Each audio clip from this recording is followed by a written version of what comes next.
Donc attaché militaire aujourd'hui il y a un décret déjà qui prévoit qu'un général peut être attaché militaire. mooy bu Macky Sall mujj signé laata. waaw mais loolu même avant Macky Sall. même avant. Maintenant dans la valorisation des fonctions c'est normal peut-être un général ñu nommé ko attaché militaire. mais pour Kandé c'est une première. non attendez amul benn illégalité. l'aide de camp de Ablaye Wade. général Bara Cissokho. Il a été nommé attaché militaire en tant qu'amiral du Sénégal aux États-Unis. Bon, mesure bi après le président est revenu pour d'autres raisons. mais jotul jël fonction. mais déjà non jotul jël fonction mais décision bi jël nañ ko. ça veut dire que c'est en toute légalité. donc sur ce plan il n'y a pas de problème de légalité. président bi nomme aux emplois civils et militaires. Rien n'empêche aujourd'hui le président Diomaye de prendre un colonel de le nommer chef d'état-major général des armées. Ah bon? Un colonel. Alors waxuma la général un colonel fait chef d'état-major général des armées. ça nga commande ay généraux. non ça dépend généraux yi fa nga leen di dugal. tu comprends c'est-à-dire mënul commander ay généraux. mais c'est arrivé. Idrissa Fall il a été colonel chef d'état-major général des armées. vous comprenez donc armée dafa am histoire. Maintenant ni armée bi évoluer c'est normal certaines fonctions il y a eu des généraux de brigade. Aujourd'hui on parle de général de corps d'armée. Donc armée day évoluer. donc évolution boobu lañ nekk. donc pour le cas Kandé on ne peut pas parler de. amul benn illégalité. d'humiliation wala illégalité. non c'est différent ça. oui illégalité parce que décret bi. voilà décret bi moom da koy attaquer ci Cour suprême. amul benn non mun ko attaquer. c'est même pas la peine d'essayer. parce que c'est conforme aux lois militaires. Ah d'accord. nekk chef d'état-major de l'armée de terre nekk commandant des forces spéciales loolu c'est une erreur du président Macky Sall loolu mënul am.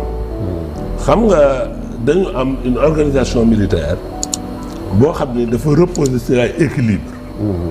Sénégal depuis 1962 état bi jëlul benn militaire.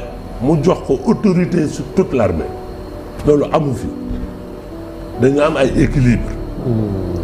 Au commandant gendarmerie c'est le seul militaire qui a un commandement national qui est commandant mais chef d'état-major bi il a ce qu'on appelle un commandement organique. Le chef d'état-major de l'armée de terre muy Kandé il a un commandement organique. Commandement opérationnel état bi da ko jox dans la territorialité on a 7 zones militaires. ñooñu ay commandants opérationnels la ñooñu ñoo am droit conduire des actions de guerre.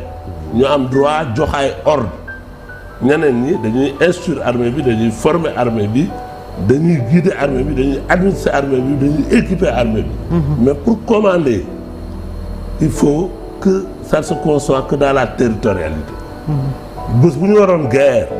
président bi day obligé de nommer un commandant en chef ku ko neex ci généraux yi mën na la nommer loolu mooy suñu équilibre parce que bëgguñ jël doole bi jox ko benn nit. loolu dafa am importance. donc erreur bi ñu def et moi personnellement à l'époque j'avais dit c'est une erreur c'est de prendre un officier général qui a un commandement organique nga jox ko un commandement national c'est ça qui a été fait avec Kandé. organique bi mooy jëm ci force spéciale yi. non organique bi mooy commandement. armée de terre. de terre c'est-à-dire commandé wul armée de terre bi. il est chef d'état-major de l'armée de terre c'est-à-dire il prépare l'armée de terre à répondre aux missions yi ñu ko mën a jox. ça c'est un premier problème. force spéciale yi c'est des forces yooyu mësuñu ko confier nit. ku leen di commande kon. personne c'est le président de la République les commande. suñu organisation dafa am ay unités territoriales. boo demee premier bataillon deuxième bataillon BRA yi bataillon de reconnaissance et d'appui yooyu yëpp c'est des forces liées à des zones territoriales. boo nee bataillon 3 moo nekk Kaolack bataillon 2 moo nekk Saint-Louis. am na un commandant de zone bu nekk Saint-Louis bu leen di commander. maintenant bu wuuru amee wala njaaxum am y a ce qu'on appelle le corps de bataille sénégalais loolu mooy doole bi Sénégal am. muy commando yi muy para yi muy blindé yi muy force yoo xam ni force spéciale yi yooyu yëpp si loolu lañ bokk. loolu mooy unité de réserve générale. ñoo nekk am Dakar et Thiès. ñooñu nag bu leen soxlaa fu ñu leen soxlaa comme Casamance. dañuy dem. Kandé bi mu nekkee Casamance il a sous son commandement le 5e bataillon le 22e BRA je ne sais plus là mais de temps en temps dañ ko yónnee ay commando. yónnee ko ay parachutistes. wax bi dafa bari parce que quand même il y a des manœuvres de déstabilisation. dans bon France mooy gën a leeral. c'est-à-dire dafa am loo xam ni tam neexul wax. Sénégal dañu changé. gouvernement dañu changé régime. neex na ñu bëri Sénégal dafa am pétrole. Sénégal dafa am ay ressources minières. Le gouvernement actuel il est en train de poser des actes. actes yi c'est les Sénégalais qui l'ont voulu parce que Sénégalais ñoo leen votel dëgg actes yooyu mais on a des ennemis. on a des forces qui ne correspondent pas à nos normes yoo xam ne bokkuñu démb Africa Intelligence c'est un des journaux les plus puissants en Afrique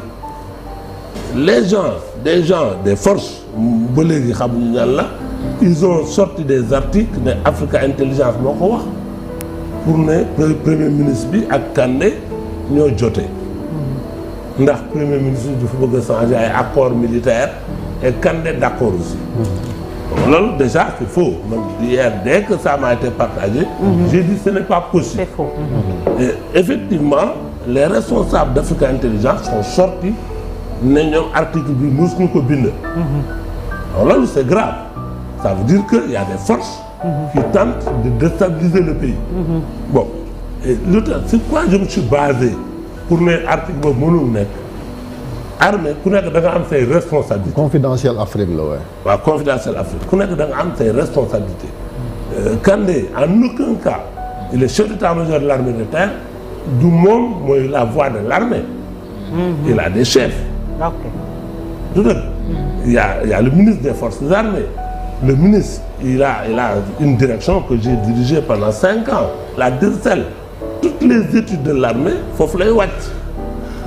toutes les études foofu lay wàcc lu armée bi xalaat foofu lay wàcc xanaa colonel biy diriger foofu qui est le responsable des affaires juridiques de l'armée et des études générales de l'armée xëy na mën na ne Sonko li mu bëgg a def on n'est pas d'accord tu peux le dire au ministre peut-être mais je vois wala semga bi wax ko parce que wala semga bi wala chef d'état-major particulier mais un chef d'état-major de l'armée de terre c'est pas sa responsabilité bu fekkee da ko def c'est de l'indiscipline notoire.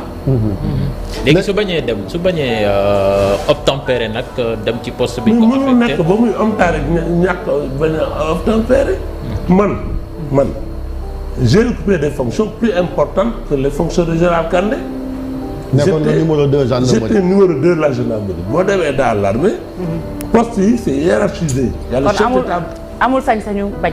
amul sañ-sañu ne du dem. bañ ma namee attache militaire neexuma je commande 9000 hommes comme Kandé donc am na loo xam ne c'est personnel. mën na la neex mën na la ñàkk a neex. bi ñu mën namee attache militaire neexuma mais aw ma si benn problème dogal. dama jël sama bagage sama valise dem nekk attache militaire.